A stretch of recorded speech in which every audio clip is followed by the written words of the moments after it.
Terus bagaimana hubungan dengan anak saya yang sekolah di pesantren? Hadis yang mengandung kaidah fikih, ya, seperti misalnya innamal a'malu binniyat. Assalamualaikum warahmatullahi wabarakatuh. Alhamdulillahirabbil alamin wassalatu wassalamu ala Rasulillah wa ala alihi washabihi wa man walah. Pemirsa Fatwa TV dan pendengar radio dimanapun Anda berada, alhamdulillah bersyukur kita kepada Allah Jalla Jalaluh yang mempertemukan kita kembali di program live interaktif konsultasi Islam bersama guru kita Ustadz Dr. Musyafat Darini Hafizullah Ta'ala. Salam dan salam semoga selalu curahkan kepada Nabi kita yang mulia, Rasul tercinta Nabi Muhammad SAW, kepada keluarganya, sahabatnya tanpa terkecuali. Allahumma salli ala Muhammad wa ala ali Muhammad. Pemirsa Fatwa TV dan pendengar radio dimanapun berada, kita informasikan bahwasanya acara live interaktif ini juga direlay atau dapat Anda dengarkan melalui radio-radio Bimbas Yogyakarta, Radio Sahabat Tegal Jawa Tengah, Radio MD FM Probolinggo, Radio Hang FM Batam, Radio Amuba Pangkal Pinang, Radio Sago FM Sumatera Barat, Radio Gema FM Bontang, Radio Al Hikmah Banyuwangi, dan Radio Tuah FM Riau. Dan bagi pemirsa atau pendengar radio yang ingin bertanya langsung berkaitan dengan konsultasi Islam, bisa menghubungi di nomor 0331-544-6087, 0331-544-6087. Dan alhamdulillah pada kesempatan ini telah ada bersama kita pemateri kita Ustadz Dr. Musyafat Ad-Darini Hafizullah Ta'ala. Beliau merupakan salah seorang pengajar dosen di Sekolah Tinggi Darussalam Islamiyah Jember. Assalamualaikum Ustaz. Waalaikumsalam warahmatullahi wabarakatuh. Gimana kabarnya Ustaz? Alhamdulillah bikhair. Sehat saja? Gimana antum? Sehat? Alhamdulillah bikhair Ustaz. Tapi Ustaz, mungkin langsung saja sebagai mukadimah nasihat untuk kita dan pemirsa kita. Bismillahirrahmanirrahim. Alhamdulillahirabbil alamin. Wassalatu wassalamu ala asyrafil anbiya'i wa sayyidil mursalin. Nabiyina Muhammadin wa ala alihi wa sahbihi wa man tabi'ahum bi ihsanin ila yaumiddin. Para jamaah kaum muslimin dan kaum muslimat rahimani wa rahimakumullah. Tidak terasa sebentar lagi kita akan menyambut tamu yang sangat istimewa, yaitu bulan Ramadan. Bulan yang dipenuhi dengan keberkahan, bulan yang di dalamnya ada hal-hal yang istimewa yang Allah berikan kepada kita. Ya, di antaranya malam Lailatul Qadar. Bulan Al-Qur'an. Bulan yang di dalamnya diturunkan kitab yang paling mulia. Syahrul Ramadan alladzi unzila fihi al-Qur'an. Bulan Ramadan, bulan yang di dalamnya diturunkan Al-Qur'an.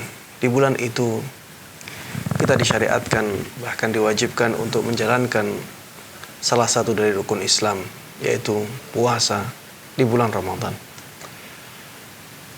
Dan termasuk di antara cara memuliakan bulan Ramadan adalah dengan mempelajari ilmu-ilmu yang berkaitan dengannya. Karena bulan Ramadan adalah bulan yang istimewa, maka muliakanlah bulan ini. Muliakanlah bulan ini di antaranya dengan mempelajari ilmu-ilmu yang berkaitan dengannya. Bagaimana berpuasa Ramadan yang benar, yang sesuai dengan tuntunan Nabi kita Muhammad SAW. Bagaimana kita menghidupkan malamnya dengan sholat malam. Bagaimana seharusnya kita mengisi bulan Ramadan dengan amal-amal ketaatan. Terutama ya di tahun ini yang mungkin bulan Ramadannya berbeda dengan tahun-tahun sebelumnya. Dengan adanya wabah ya COVID-19, maka di tahun ini bulan Ramadan tidak akan seperti tahun-tahun sebelumnya. Makanya ya kebutuhan kita untuk mempelajari fikih Ramadan di tahun ini menjadi semakin besar. Terutama bagaimana misalnya sholat tarawih di rumah. Bagaimana sebaiknya sholat tarawih tersebut dilakukan. Kalau misalnya ya nantinya akan ada hal-hal yang tidak seperti biasanya bagaimana kita menghadapinya. Ya. Bagaimana kita berzakat fitrah, ya. Dan hukum-hukum yang lain yang berkaitan dengan bulan Ramadan.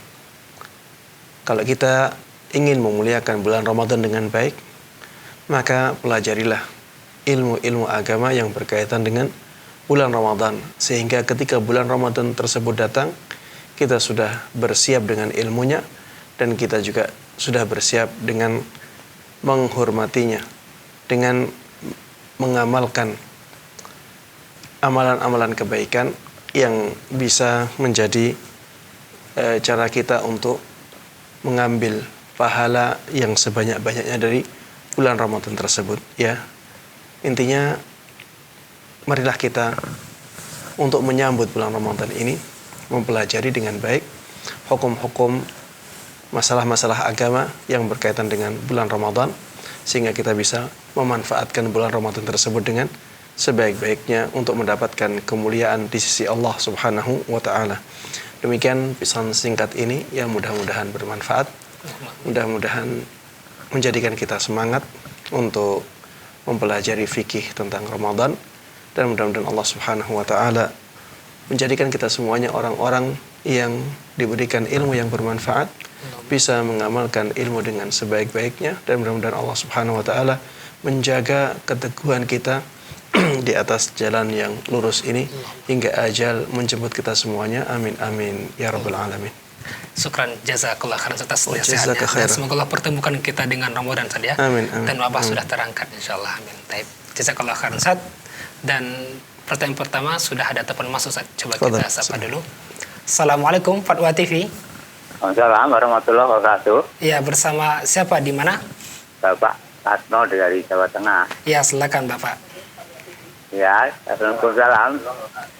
Ya, silakan pertanyaan Bapak. Bapak Kasno dari Jawa Tengah. Ya, silakan pertanyaan, dan volume televisinya dikecilkan Ustaz, Bapak. saya mau nanya, mohon maaf. Ya, saya pernah dipasang susuk. Oh ya.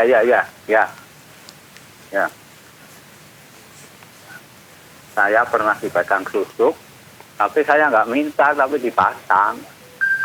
Ya, ini cara bertobatnya gimana? Ya. Baik. Cukup Bapak. Terus gimana ini ya, cara tobatnya gimana? Ya, cukup. Tapi katanya oleh anak buah santrinya sudah diambil untuk kiai yang masang. Iya, cukup Tapi saja. saya Iya, cukup mungkin Bapak. ya, Ya, terus Teh. yang kedua Ustaz, Iya. Ya, silakan. yang kedua mohon maaf, saya diberi lafaz oleh seorang kiai juga, diberi amalan oleh seorang kiai juga. Iya, amalannya apa? Kiai Ya, amalannya. bunyinya begini Ustaz,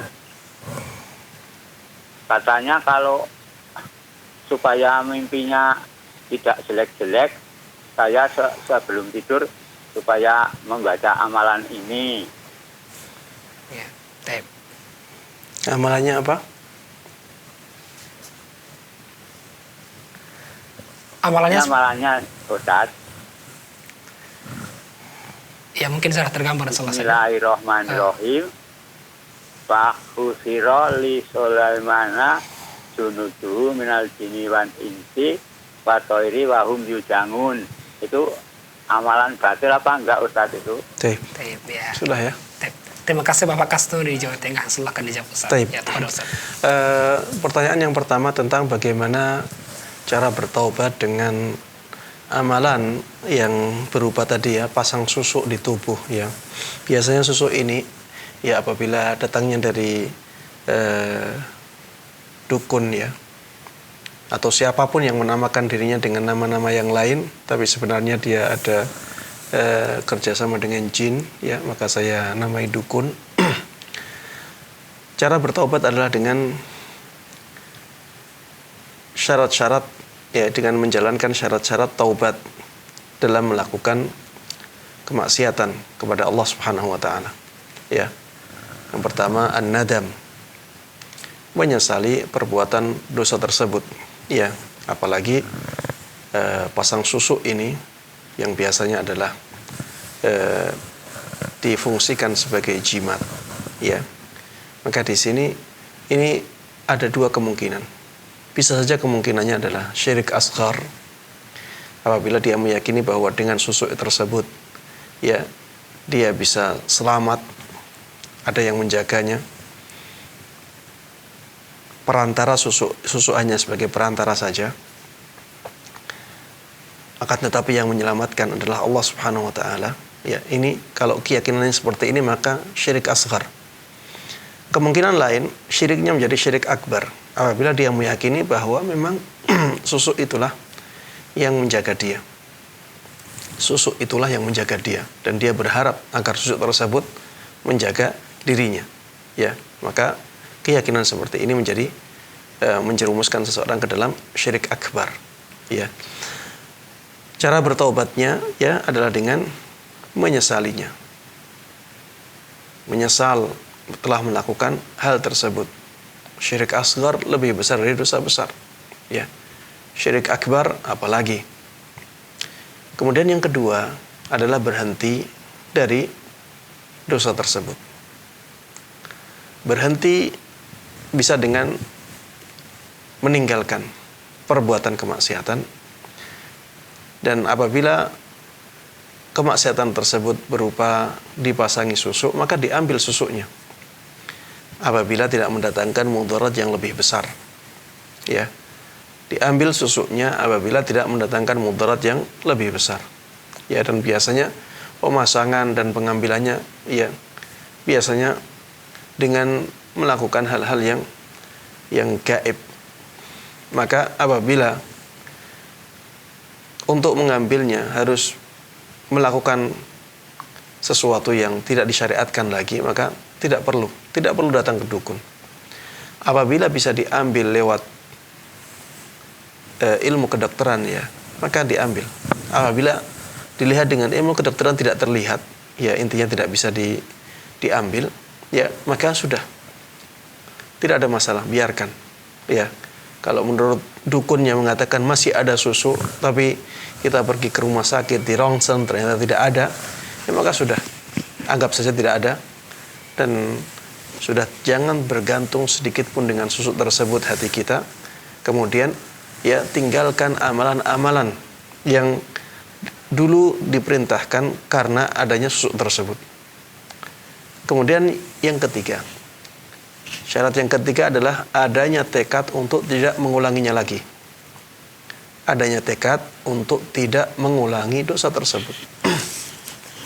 Ya, kalau tiga syarat ini sudah terpenuhi, maka insya Allah Allah Subhanahu Wa Taala akan menerima taubat kita.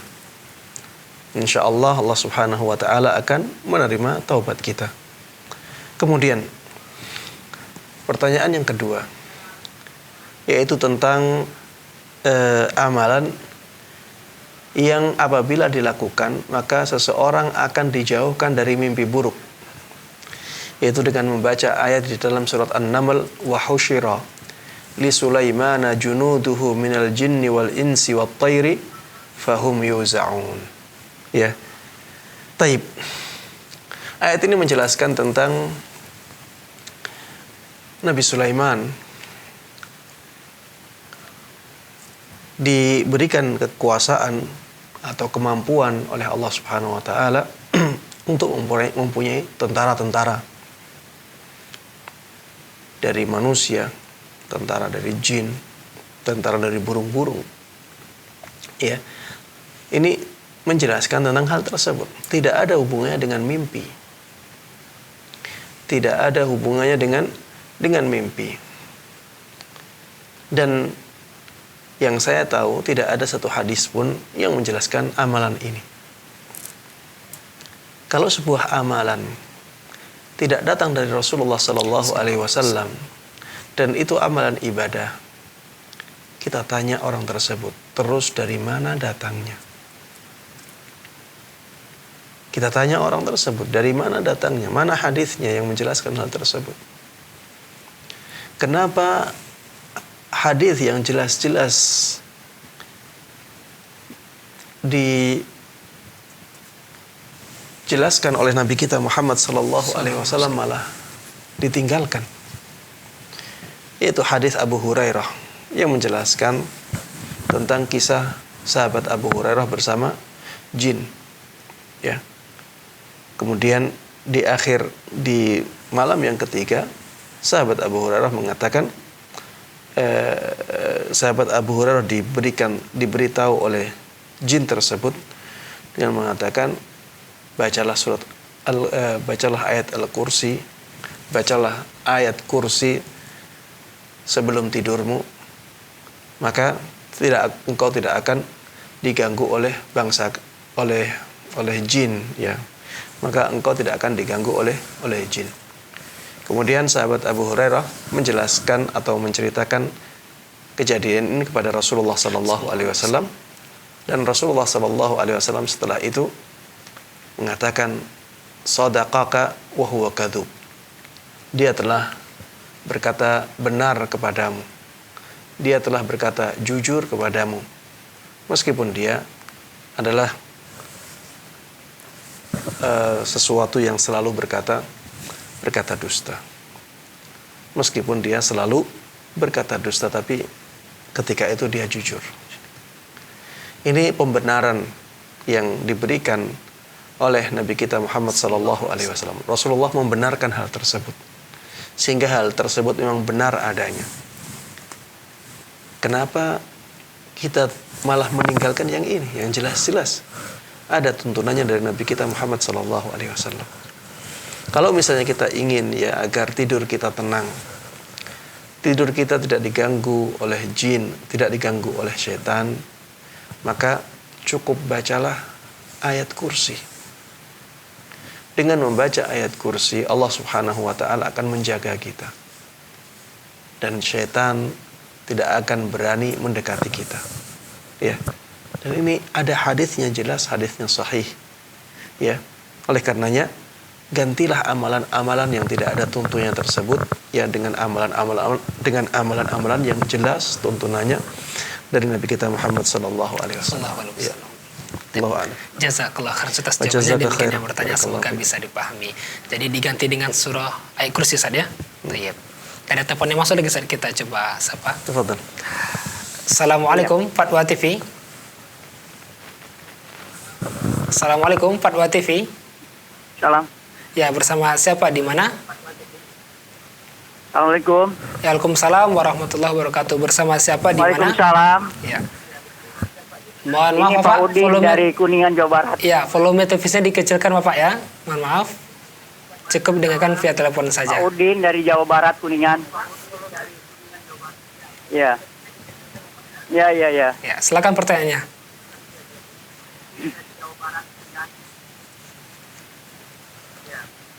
Begini, Pak. Ya, saya mau nanya. Kan sekarang musim corona. Ya. Hah? Iya.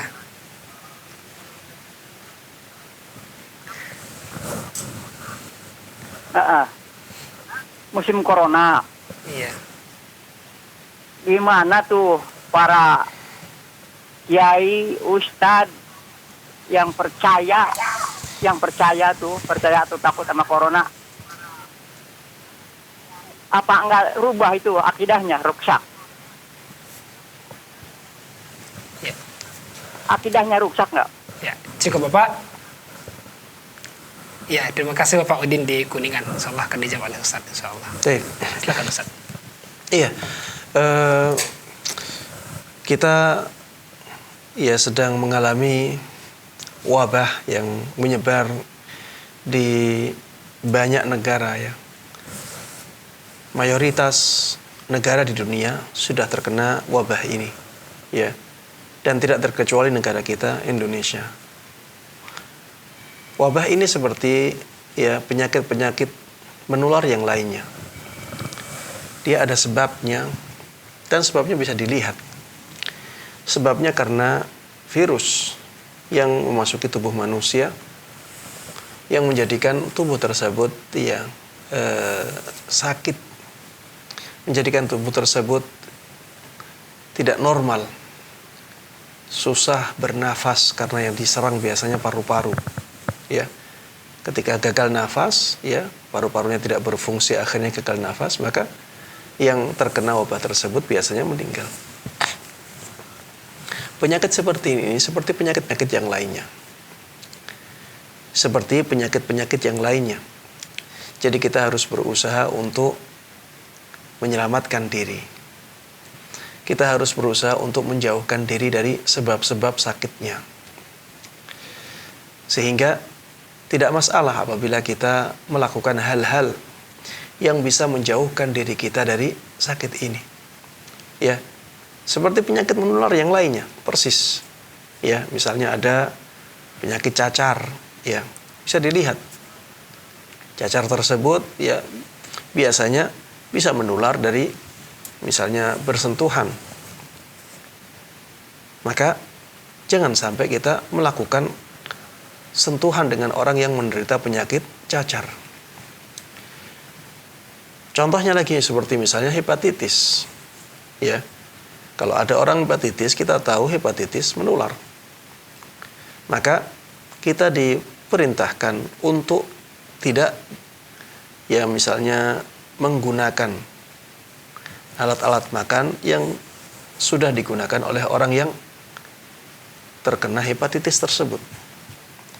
Kalau ingin menggunakannya harus dicuci dengan sebersih mungkin, baru setelah itu digunakan.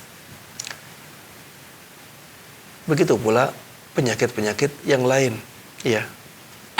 Maka ketika kita melakukan usaha untuk menyelamatkan diri kita dari wabah corona ini, maka jangan dianggap ini sebagai sesuatu yang merusak akidah, merusak agama seseorang.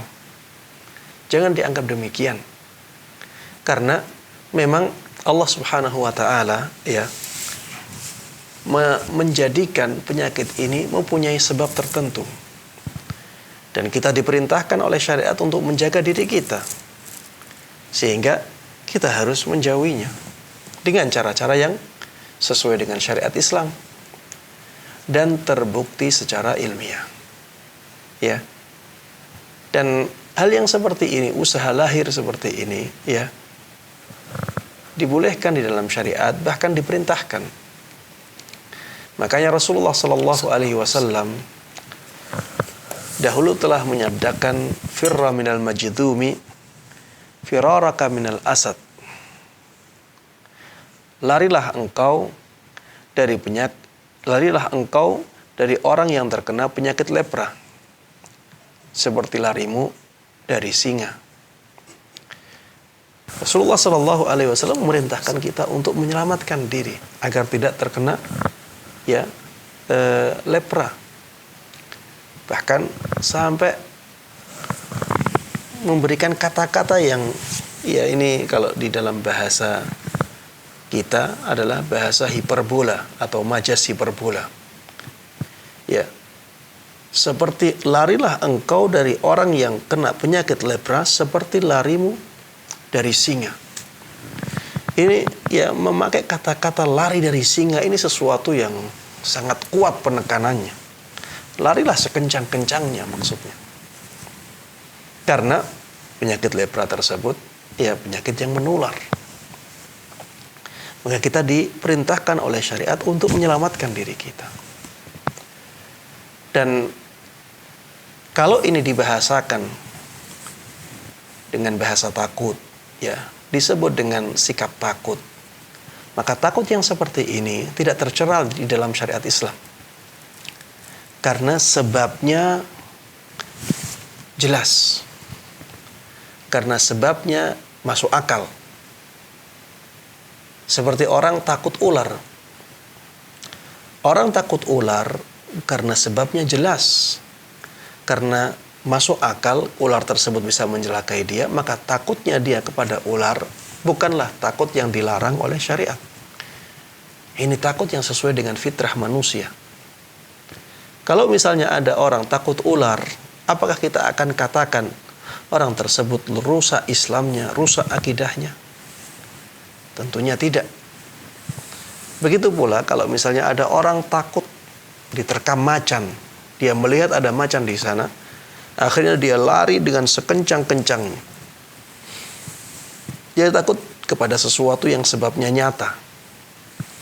Takut kepada sesuatu yang memang benar-benar masuk akal, dia bisa mencelakai. Sebabnya zahir, sebabnya jelas. Maka takut yang seperti ini dimasukkan oleh para ulama ya ke dalam takut jenis al-khaufut tab'i, ketakutan yang sesuai dengan tabiat manusia. Seperti ini tidak mengapa. Ini sesuai dengan fitrah manusia dan Islam tidak akan melarang fitrah. Islam akan selalu selaras dengan fitrah manusia. Allah Subhanahu wa taala menyebut Islam sebagai fitrah. Rasulullah sallallahu alaihi wasallam menyebut Islam sebagai fitrah karena memang Islam ini akan selalu sesuai dengan fitrah manusia. Dan termasuk di antara fitrah manusia adalah takut kepada sesuatu yang bisa mencelakai dia. Ya. Termasuk takut corona, ini juga tidak ada masalah di sini. Tidak ada masalah kita takut kepada corona sehingga ya kita punya usaha untuk menyelamatkan diri dari wabah tersebut. Sehingga kita punya usaha untuk menjauhkan diri kita, menjauhkan keluarga kita, menjauhkan orang tua kita ya dari bahaya wabah tersebut ya. Wallahu taala alam. Masya Allah, jazakallah khairan atas jawabannya. Demikian yang bertanya Bapak Udin di Kuningan, semoga bisa dipahami. Dan sebelum kita respon pertanyaan, kita ingatkan kepada penelpon ketika telah berhubung sama kita, harap volume televisinya dikecilkan, cukup dengarkan via telepon saja agar suara bisa didengar dengan jelas. Dari telepon yang masuk kita coba angkat. Assalamualaikum Fatwa TV. Assalamualaikum. Ya, halo, assalamualaikum. Waalaikumsalam warahmatullahi wabarakatuh. Bersama siapa di mana? Waalaikumsalam warahmatullahi wabarakatuh. Ya, Ustadz, mau bertanya. Putra saya itu pernah beberapa kali, pertama melihat jin, ya maksudnya makhluk halus itu ya. Terus amprokan gitu, jadi lihat-lihatan gitu. Putra Pak, anak saya laki-laki.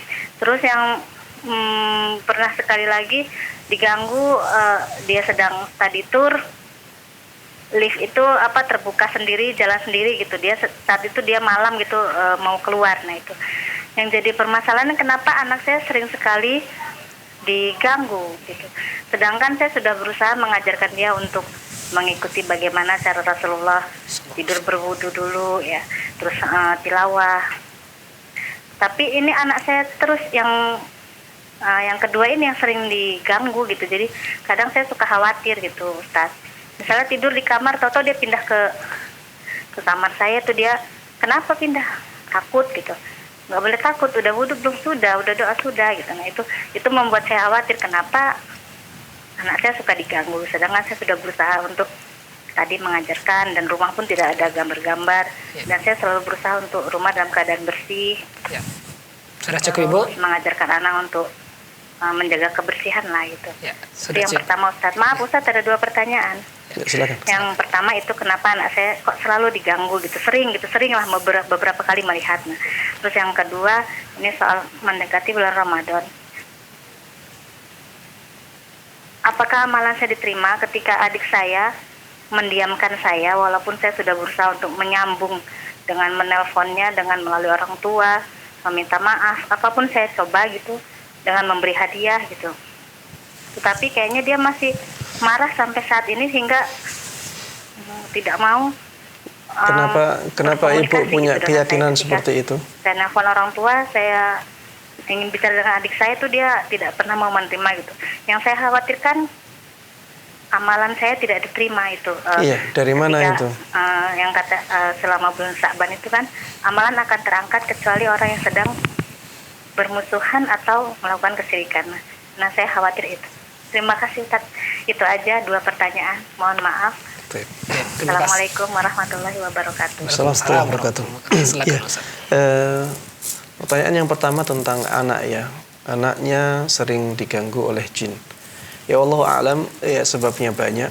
Ya bisa jadi ada kaitan dengan kakeknya atau kerabatnya yang lain yang pernah berhubungan dengan jin, ya, sehingga jin tersebut ingin berpindah ke dia, maksudnya berpindah untuk berhubungan dengan dia, kerjasama dengan dia, saling mengambil kenikmatan dengan dia, karena pernah bekerja sama dengan salah satu dari kerabatnya, ya. Bisa jadi demikian. Bisa jadi karena memang jin tersebut senang dengan anak itu. Bisa jadi karena sebab-sebab yang lainnya. Wallahu a'lam. Tapi ya, yang jelas apabila anaknya seperti itu, maka ajarkan kepada anak ya amalan-amalan yang bisa menjadi penjaga bagi dia. Adapun amalan-amalan yang tidak berhubungan langsung dengan penjagaan, ya, maka tidak akan besar pengaruhnya. Seperti tadi, ya, sebelum tidur berwudu. Sebelum tidur berwudu. Memang itu suatu amalan yang baik, sesuatu amalan yang mulia. Tapi hanya wudu saja, ya, tidak ada dalil yang menjelaskan bahwa dengan berwudu nanti akhirnya orang tersebut akan dijauhi oleh jin misalnya saat tidurnya. Tidak ada dalil yang menunjukkan demikian. Tapi ada dalil yang menunjukkan bahwa apabila seseorang berwudu sebelum tidurnya, maka dia telah melakukan amalan yang mulia. Ya, ada dalil yang menunjukkan demikian. Tapi tidak ada hubungannya antara hal tersebut dengan diganggunya dia oleh jin. Amalan yang ada hubungannya langsung dengan gangguan jin sebelum tidur, ya, membaca ayat kursi. Ya, membaca ayat kursi. Perintahkan kepada anak untuk membaca ayat kursi sebelum tidurnya. Ya. Kemudian kalau misalnya tidak mempan, ya, atau misalnya kurang mantap dengan ayat kursi saja, maka 2 ayat terakhir dari surat Al-Baqarah, mulai amanar rasulu bima unzila ilaihi min rabbih wal mu'minun sampai akhir surat. Kalau misalnya masih belum mantap lagi, ya, maka baca Al-Ikhlas 3 kali. Kemudian meludah ringan, ya, di telapak tangan, kemudian membaca Al-Ikhlas 3 kali. Kemudian setelah itu ditaruh di semua badan, ya, yang depan, ya. Kemudian setelah itu meludah ringan ke tangan, ya, membaca surat Al-Falaq sekarang 3 kali. Kemudian setelah itu, ya, diusapkan ke bagian depan, ya, tubuh kita. Kemudian setelah itu meludah ringan lagi. Kemudian membaca An-Nas 3 kali. Terus diusapkan ke seluruh badan bagian depan. Ya, ini termasuk di antara tuntunan yang diberikan oleh syariat untuk menjaga diri kita dari gangguan jin ketika tidur. Ya, lakukan amalan-amalan itu yang berkaitan langsung dengan penjagaan diri kita ketika tidur. Kalau misalnya, ya, anak tersebut ingin dijaga sepanjang hari dan sepanjang malam, maka bacalah di setiap pagi dan di setiap petang 3 qul, ya, 3 surat terakhir dari Al-Quran sebanyak 3 kali. Ya, setiap paginya baca baca surat Al-Ikhlas 3 kali, surat Al-Falaq 3 kali, surat An-Nas 3 kali.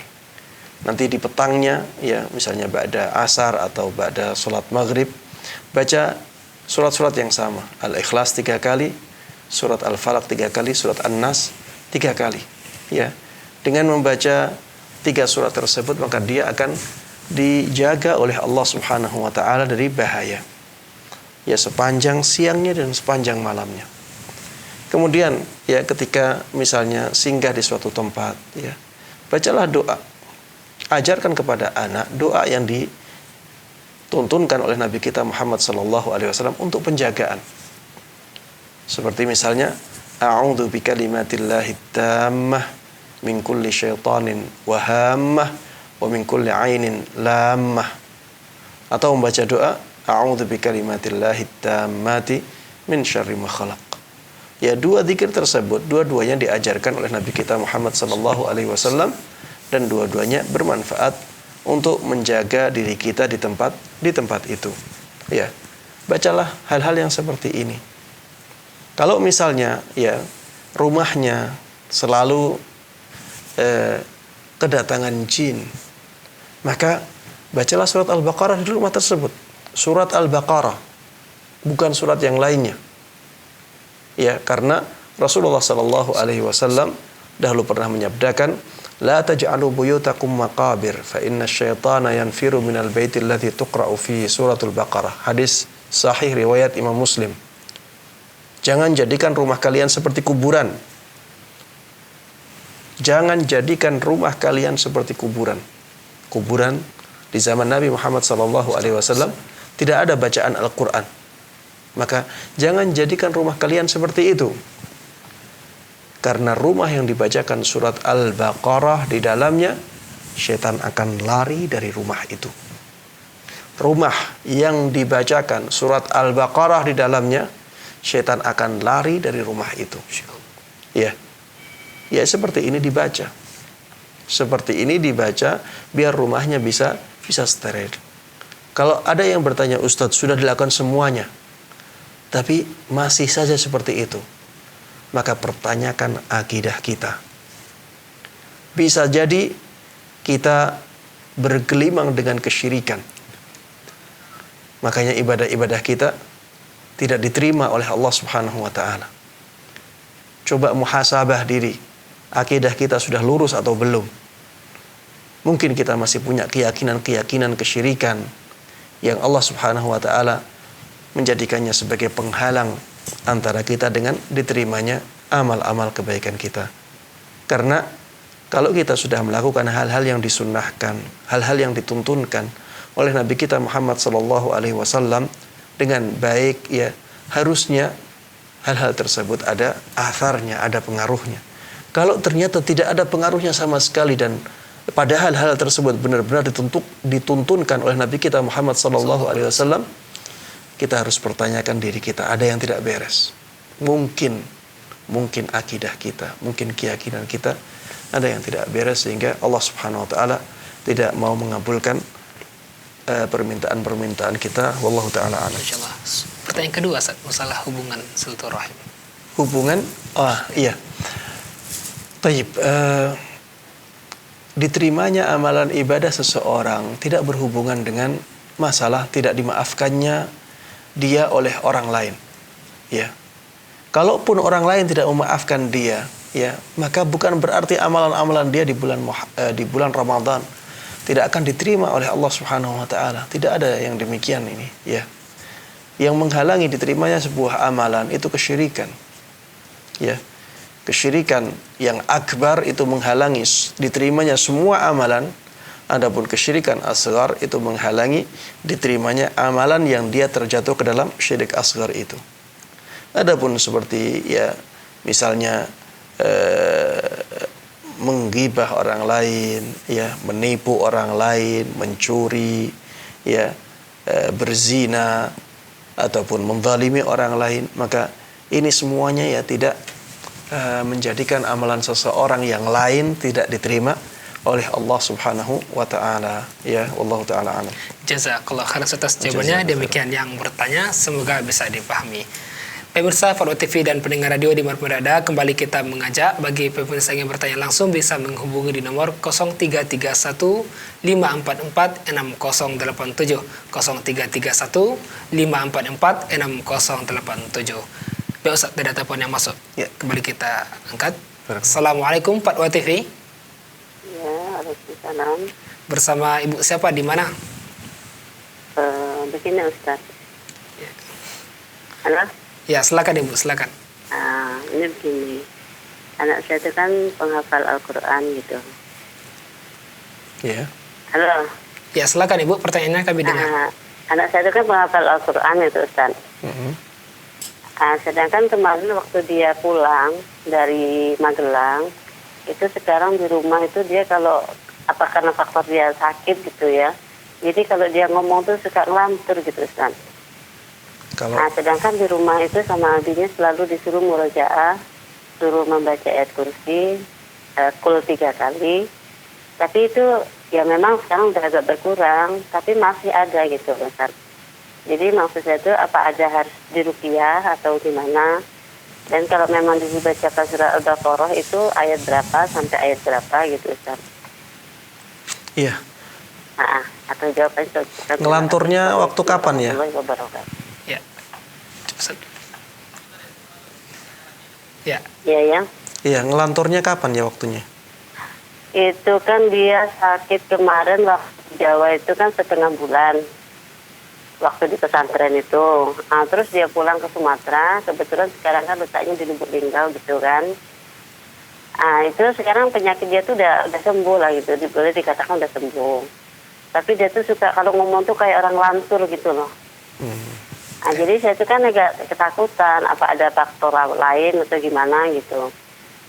Sedangkan dia tuh kalau sama abinya itu kalau malam dia suruh diajak murojaah, terus membaca ayat kursi, baca 3 kul, dan apa namanya itu ya sering apa baca ayat kursi gitu. Yang mau saya tanyakan itu apa perlu diruqyah gitu Ustaz? Dan kalau memang membaca surah Al-Baqarah itu ayat berapa sampai ayat berapa gitu? Iya, terima kasih. Iya. Silakan Ustaz. Iya, jawab. Iya, cukup ya. Jadi anaknya sakit yang akhirnya menjadikan anak tersebut suka yang ngelantur, yang ngomongnya kesana kesini ya, tidak terkontrol, tidak sesuai dengan apa yang diinginkan oleh orang yang mendengarnya, karena melenceng jauh, keluar jauh sekali ya. Bisa jadi ini karena tekanan mental ya, bisa jadi ini karena tekanan mental, mungkin karena dia punya beban yang berat ketika menghafal Quran ya, sehingga tekanan mentalnya atau mentalnya menjadi terganggu karena mungkin ya ada hal-hal yang menurut dia sangat berat dan dia tahan dalam waktu yang lama, akhirnya jatuh sakit ya. Kemudian setelah itu mentalnya ketika badannya sudah sehat, mentalnya masih terganggu. Bisa jadi seperti itu. Ya, bisa jadi seperti itu. Coba dibawa ke psikiater ya ahli psikologi. Ya mungkin ada hal-hal yang membebani anak ini sehingga pikirannya sudah menjadi terganggu ya. Bisa jadi ini ya. Kemudian bisa jadi anak tidak tahu secara pasti keadaan di lapangan sehingga hanya meraba-raba ya. Kemungkinan yang kedua bisa jadi ya memang diganggu oleh jin. Bisa jadi diganggu oleh jin. Ustaz, dia kan hafal Quran. Belum tentu orang yang hafal Al-Quran tidak diganggu oleh jin. Ya. Belum tentu orang yang hafal Al-Quran tidak diganggu oleh jin. Karena ketahanan seseorang ya terhadap gangguan jin ini bermacam-macam. Ini berbeda-beda, bertingkat-tingkat. Ada yang walaupun dia hafal Al-Quran tapi jin bisa mudah masuk ya karena pertahanan dirinya rendah atau lemah, sehingga setelah masuk ya jin di situ bisa mengganggu kejiwaan seseorang, mengganggu badan seseorang, mengganggu kesehatannya dan seterusnya. Kalau misalnya ya kemungkinannya adalah gangguan jin, ya maka di antara usaha kita untuk mengobatinya adalah dengan memerintahkan kepada anak membaca zikir-zikir yang bisa bermanfaat sebagai pelindung diri dia. Ya seperti zikir pagi dan petang, kita perintahkan anak untuk membacanya. Ya. Kemudian zikir setelah sholat, kita perintahkan kepada anak untuk membacanya, terutama ayat kursi dengan 3 kul itu.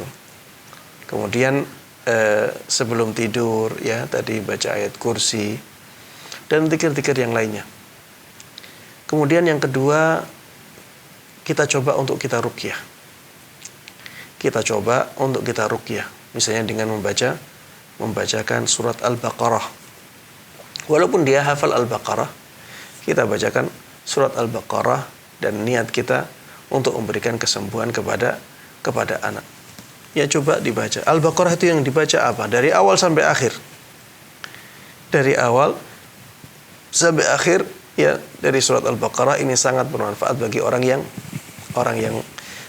kesurupan atau diganggu oleh jin.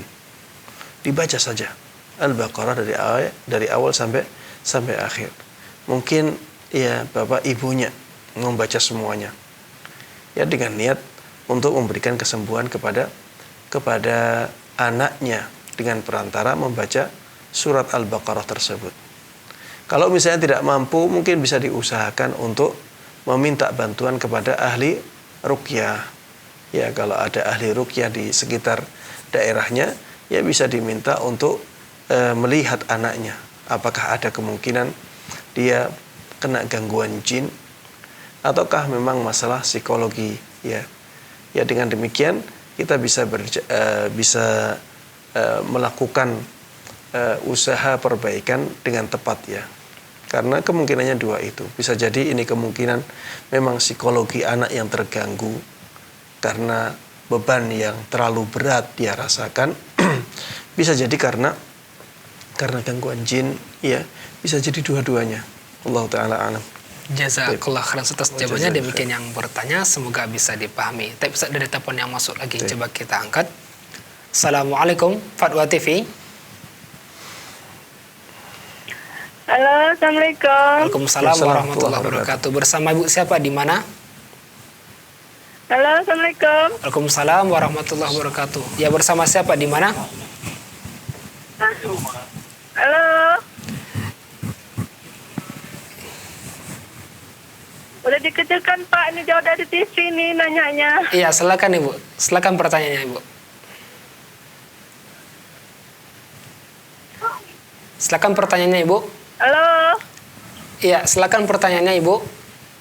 Ya ini Pak Ustadz, ini mau nanya mengenai steril Pak Ustadz. Saya kan udah punya anak 2. Yang dua-duanya itu Pak Ustadz operasi dua-duanya. Kemudian ini yang ketiga Pak Ustadz, rencana mau operasi lagi. Jadi kata dokter setelah operasi harus ditutup Pak Ustadz. Gimana tuh punya Pak Ustadz? Cukup Ibu. Ya. Ya, terima kasih Ibu. Semoga bisa dijawab masalah. Iya.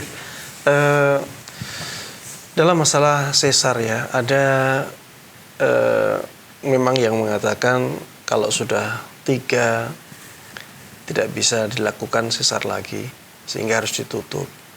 Ada yang mengatakan kalau sudah 4 tidak bisa disesar lagi, harus ditutup. Ada yang mengatakan sampai 6, ada yang mengatakan bisa sampai 8. Ya, kalau misalnya kita diberikan penjelasan oleh satu dokter dan penjelasannya mengatakan bahwa kita sudah tidak boleh lagi untuk hamil karena akan membahayakan diri kita, ya maka saya sarankan untuk pergi ke dokter lain. Saya sarankan untuk pergi ke dokter lain. Mungkin masih ada kesempatan untuk bisa hamil lagi. Ya, karena banyaknya anak ini dianjurkan di dalam Islam. Kita didorong untuk memperbanyak anak oleh ajaran Islam. Karena Rasulullah SAW dahulu pernah berpesan kepada kita, tazawwaju al-walud al-wadud fa inni mukathirun bikumul umam. Nikahilah wanita-wanita yang potensi untuk punya anaknya banyak, besar. Ya, al-walud, yang banyak anaknya. Maksudnya punya kesempatan yang banyak untuk menghasilkan anak atau melahirkan anak. Al-wadud, yang penyayang. Nikahilah wanita yang punya 2 kriteria ini. Banyak anak dan dia penyayang. fa inni mukatsirun bikumul umam. Karena sesungguhnya aku di hari kiamat nanti akan menampakkan banyaknya kalian. Maksudnya Rasulullah Sallallahu Alaihi Wasallam nanti akan bersaing dengan nabi-nabi yang lain dalam masalah banyaknya pengikutnya. Dan kalau misalnya kita bisa mengusahakan anak yang banyak, maka ya tentunya anak-anak kita akan kita didik untuk memeluk agama Islam sehingga mereka dilahirkan dalam keadaan Islam, kemudian tumbuh juga dalam keadaan Islam, meninggal dalam keadaan Islam. Tentunya dengan begitu umatnya Nabi kita Muhammad sallallahu alaihi wasallam akan menjadi semakin banyak. Ya, intinya di dalam hadis ini kita dianjurkan untuk memiliki anak yang banyak. Tentunya ya kita tidak boleh hanya melihat hadis ini saja. Ya, jangan kita melihat satu hadis kemudian mengesampingkan hadis-hadis yang lainnya. Misalnya hadis tentang pendidikan anak. Ajaran tentang pendidikan anak ya jangan dikesampingkan. Kita harus bisa seimbang antara banyaknya anak dan mendidik anak dengan baik. Kita lakukan semuanya. Taib, tiga anak kemudian akhirnya ditutup. Ya, anak kira ini masih kurang ya. Mungkin kalau sampai 5 mungkin lebih baik. Ya, kalau misalnya bisa mendapatkan dokter lain yang bisa lebih dari 3, maka anak sarankan seperti itu. Tapi kalau misalnya tidak ada dokter lain, sudah pergi ke beberapa dokter, semuanya menyarankan untuk ditutup, maka ya sudah ditutup, tidak ada masalah karena adanya kebutuhan, adanya hajah masah, karena menghindarkan diri dari mudarat yang lebih besar. Maka tidak apa-apa ketika ditutup. Wallahu ta'ala a'lam. Jazakallah khairan atas jawabannya. Demikian yang bertanya, semoga bisa dipahami. Tapi kita bacakan pertanyaan dari media sosial tapi ada pertanyaan yang masuk, Ustaz. Ada telepon masuk. Baik. Kita angkat dulu saja. Ya. Assalamualaikum Fatwa TV. Ya, Assalamualaikum Fatwa TV. Assalamualaikum. Ya, waalaikumsalam warahmatullahi wabarakatuh. Bersama Bapak siapa, di mana? Waalaikumsalam warahmatullahi wabarakatuh. Jangan ngomong lain, Mbak. Ya, silakan Bapak pertanyaannya.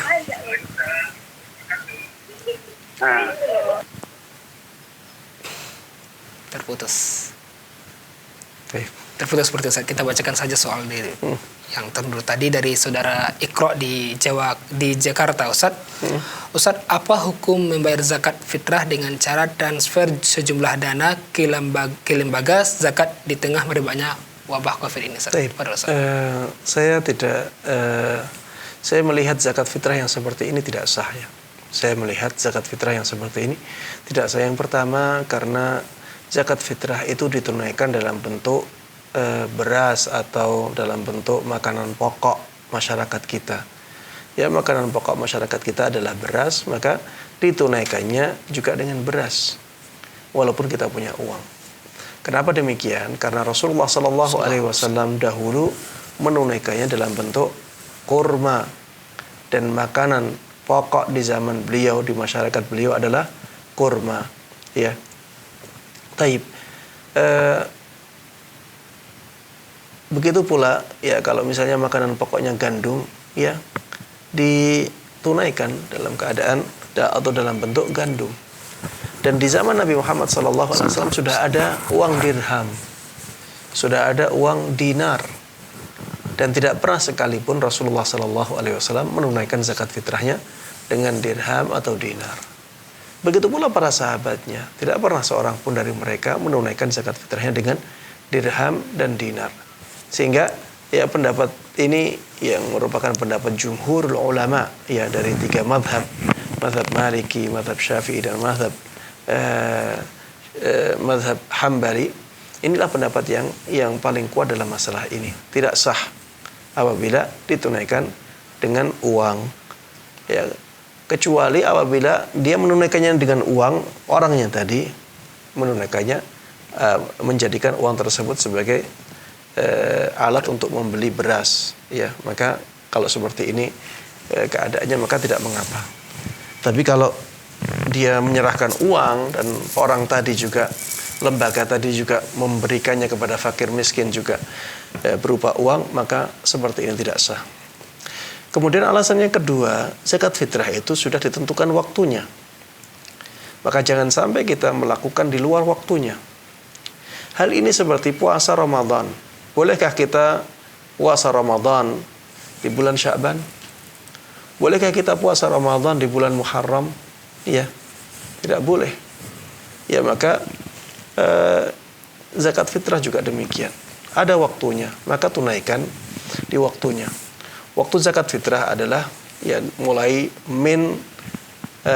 atau hamin 3, ya.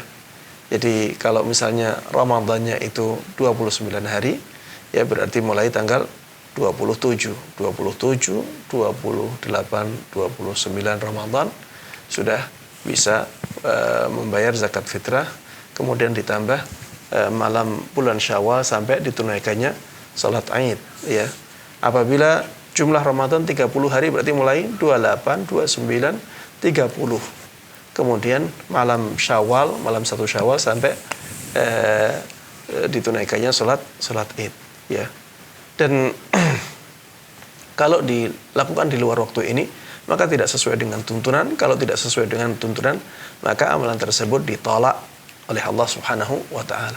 Kemudian alasan yang ketiga, ya, tapi ini bukan alasan tidak diterimanya zakat fitrah itu. Saya katakan zakat fitrah itu nominalnya sedikit. Nominalnya sedikit. Lebih banyak nominalnya zakat mal. Maka kalau ingin menyegerakan, maka segerakan zakat malnya. Segerakan zakat malnya, dan menyegerakan zakat mal itu dibolehkan sampai 2 tahun. Ya, setahun depan ini, tahun depan kita ajukan. 2 tahun ke depan kita ajukan sekarang, dibolehkan. Maka ajukan zakat malnya. Jangan ajukan zakat fitrahnya. Zakat fitrah itu untuk para fakir miskin di hari raya nanti, biar mereka punya kegembiraan di hari raya. Wallahu ta'ala a'lam. Masyaallah. Jazakallah khairan atas jawabannya. Demikian yang bertanya, semoga bisa dipahami, dan itu merupakan pertanyaan terakhir. Masyaallah, tanpa terasa 1 jam menemani kita. Semoga ilmu yang disampaikan bermanfaat, dan jazakumullah khairan atas waktu atas ilmunya. Pemirsa Fadwa TV dan pendengar radio dimanapun berada, kita ucapkan atau kita sampaikan mohon maaf kepada pemirsa yang bertanya, belum bisa kita jawab pertanyaan, semoga bisa kita jawab di pertemuan berikutnya. Dan terus saksikan acara live interaktif Fadwa TV di bulan Ramadan. Kita tetap hadir dengan perubahan jadwal sebagai berikut. Pada hari Senin pukul 6 pagi waktu Indonesia Barat bersama Ustadz Dr. Muhammad Risan dengan tema keimanan, doa dan zikir. Dan pada hari yang sama pada pukul 16.00 waktu Indonesia Barat bersama Ustadz Dr. Muhammad Arifin Badri dengan tema bekal seorang muslim. Dan pada hari Rabu fikih ibadah bersama Ustadz Anas Burhanuddin pada pukul 16.00 waktu Indonesia Barat. Dan pada hari Kamis pukul 16.00 bersama Ustadz Dr. Sufyan Baswedan meneladani akhlak Rasulullah SAW. Dan pada hari yang sama Kamis pukul 17.00 waktu Indonesia Barat bersama Ustadz Nizar Sa'ad Jabal dengan tema fikih praktis ilmu waris. Dan pada hari Jumat konsultasi Islam bersama Ustadz Dr. Mustafa Darini pada pukul 16.00 waktu Indonesia Barat. Dan pada hari Jumat pada pukul 17.00 bersama Ustadz Dr. Ewandi Tarmizi dengan tema ekonomi Islam. Dan pada hari Ahad konsultasi keluarga bersama Ustadz Dr. Safi Riza Basalama pada pukul 10 pagi waktu Indonesia Barat. Dan pada hari Ahad pukul 16.00 bersama Ustadz Dr. Abdullah Rai dengan tema akidah Janus dengan pada pukul 16.00. Demikian dapat kita sajikan pada kesempatan ini. Syukron wa jazakumullah khairan atas kebersamaan Anda semua. Kita dengan baca doa kafaratul majelis. Subhanakallahumma bihamdika asyhadu an la ilaha illa anta astaghfiruka wa atubu ilaika. Assalamualaikum warahmatullahi wabarakatuh. Ya Allah. Terus bagaimana hubungan dengan anak saya yang sekolah di pesantren? Hadis yang mengandung kaidah fikih, ya, seperti misalnya innamal a'malu binniyat. Ini